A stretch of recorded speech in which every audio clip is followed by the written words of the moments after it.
And welcome back to Daily Wrap. Before we get to your viewer comments, our own J.D. Hayworth sat down with Ohio Governor John Kasich, where the presidential hopeful shared his thoughts on the election cycle so far. Three outsiders are leading in the polls. You got Trump and Dr. Ben and Carly.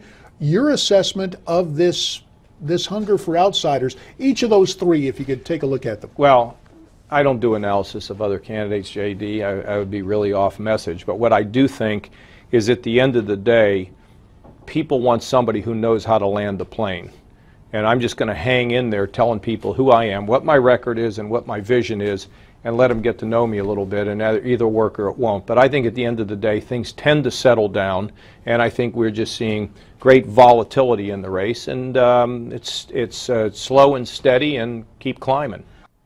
And if you want to hear more from that interview, I know Scotty does, be sure to tune into Newsmax Prime tonight at 8 p.m. Eastern with our friend JD. All right, let's get to some of your viewer comments. First up, last night we asked you to share your thoughts on the shooting in Oregon, as well as gun legislation. Here's what you had to say. Gloria says, and we quote, "On gun control, I think it should be much more expensive to own a gun.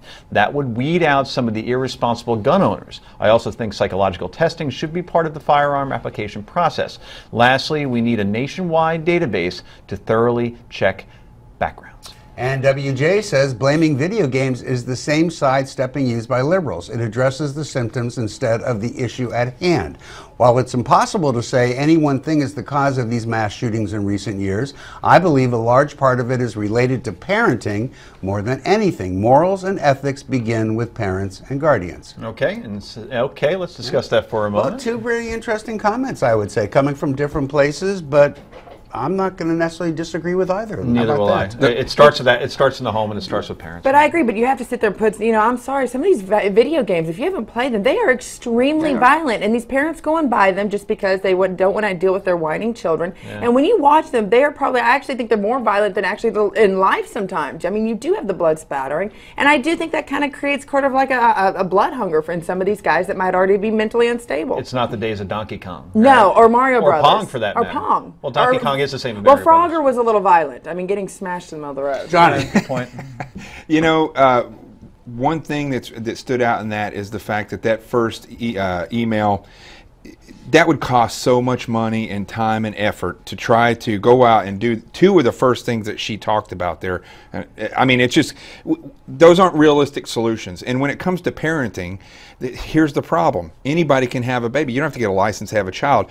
Ways that we can fix some of these things. If you're going to have constitutional right to carry a weapon, maybe we should think about teaching gun safety and gun rights and why they're there in a class, and along with child rearing and parenting. Why don't we do those things? Also, jury duty. You have to sign up for jury duty. Why don't we have a class on jury duty? And gun ownership is expensive. They make it seem like it's a very, and when you sit there and you realize if you have to actually do it responsibly, there's a gun safe, there's gun locks, there's responsible gun owners. It's not a cheap sport. I'll tell you what's important here is that people are thinking up new ideas, and good for you guys for doing that. Okay. Greg says Mexico, a country that has extremely strict gun laws, has had over 70,000 murders by guns since 2001. Chicago, a city with extremely strict gun laws, has had more gun murders than U.S. soldiers killed in Iraq since 2001.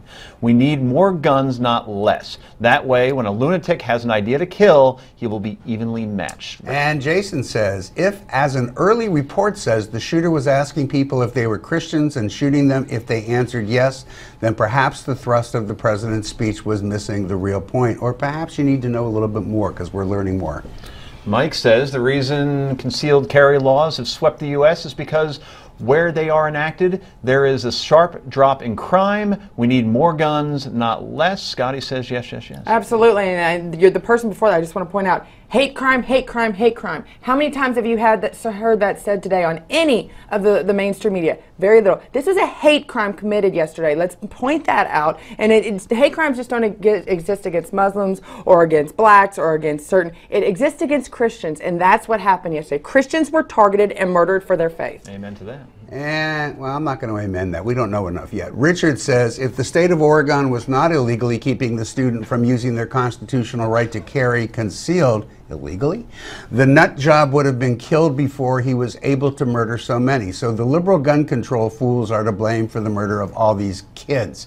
You know, I'm just going to let that go. It's such a silly comment. Go ahead, Joe. Okay. Randy says, if you want to harm someone, where are you going to go? A place where everyone is armed, or a place where no one is armed but you? To Jonathan. I think that's the best comment that we've had so far, is the fact that attackers look for soft targets, and there's no bigger sign than something that says, you know, come here, there's no weapons. And finally tonight, Paul says, more restrictions, you mean take my guns away, so I'll be left without the means to protect me and my family. I'm a concealed carrier, and I have had the most in-depth FBI background check available. What more restrictions can there be? Okay, well, yay or nay is coming up next, but if you want to weigh in on any of the issues we talk about here in the show, be sure to go to newsmaxtv.com/comments, send them to you, we'll read them on the air. Up next, it's Happy Time, people, it's yay or nay.